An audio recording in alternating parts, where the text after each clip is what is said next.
I want to say hello to Esther and Abraham and my inner being. It's good to meet myself again.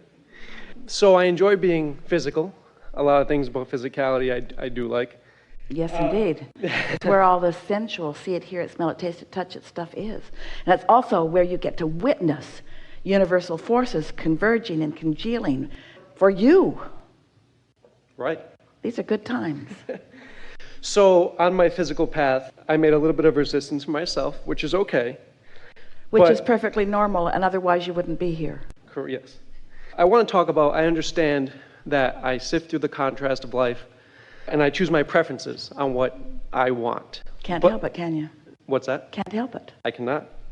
But I feel like I understand that I just make my preference and I let the universe bring it to me. Yeah, if you're smart. Yeah, this is the problem. Get out of your own way. Mind your own business, which isn't your business. So I just want to talk about how, I let the universe bring it to me versus feel like I have to physically make it happen. Well, it's fun when you're feeling really good to think about what you want and why you want it, and to imagine it coming about.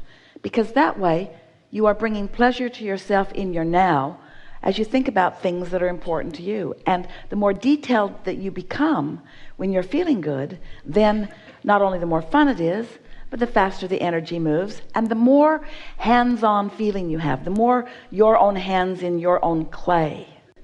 But if you're really actually worried about it or only hoping for it, and there's still doubt laced in your vibration, then the more you talk about it, the more you shoot yourself in your own foot, because you're actually contributing to the vibration that exists rather than the vibration that you're reaching for.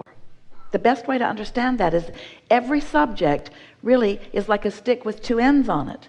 And one end of it is what you want, and the other end of it is the absence of what you want. For example, if you're thinking about more money, we bring that up often because it's a common intention among most humans. So as you're wanting more money and you're thinking about more money, but it makes you feel worried, or it makes you feel envious, or it makes you feel angry, or it makes you feel blameful, then the more you're thinking about it, the more you are not working for your own cause. It's the conversation that we just had with our friend about still be beating the drum of the problem rather than being in vibrational sync with the solution. Yeah. So I guess that in my physical life, sometimes I feel like it's almost cheating, like I can't just let the universe bring it to me, pet my dog. And well, that's a belief that you do well to work your way out of.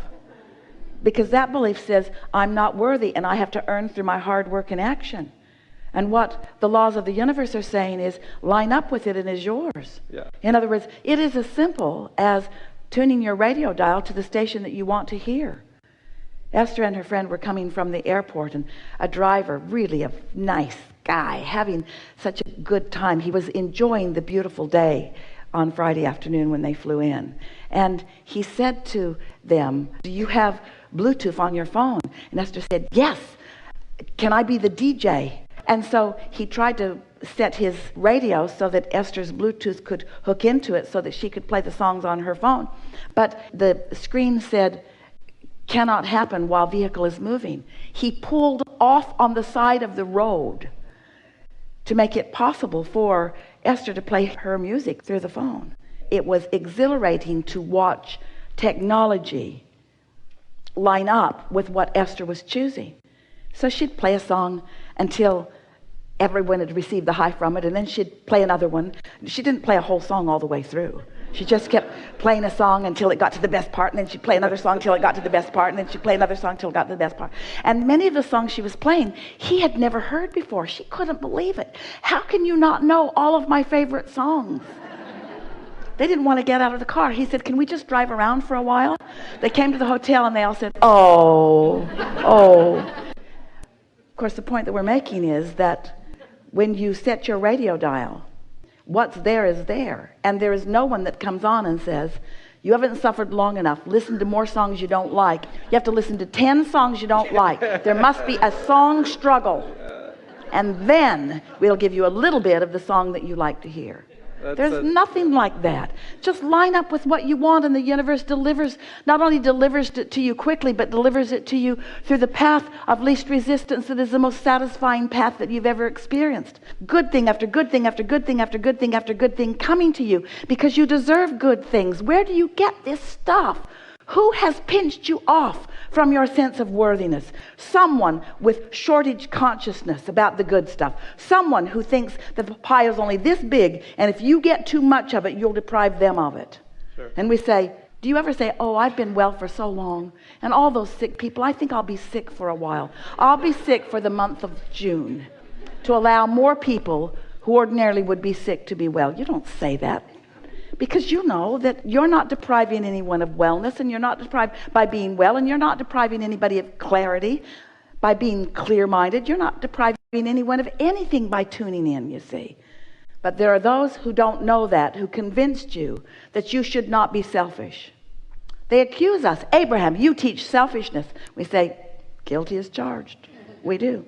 If you're not selfish enough to care about how you feel, then you're not going to tune into the resources that are already earmarked for you. You should see your vortex. If you want to feel worthy, if you want to know, oh, we would like so much if you could peer into this vortex and understand all the good stuff that you've put there since you were born into this body and even before, how it's all there encoded with the vibrational DNA of that which is you, all queued up for you, just waiting for you to get into that sweet spot so that you can lean forward and not get conked on the head with something.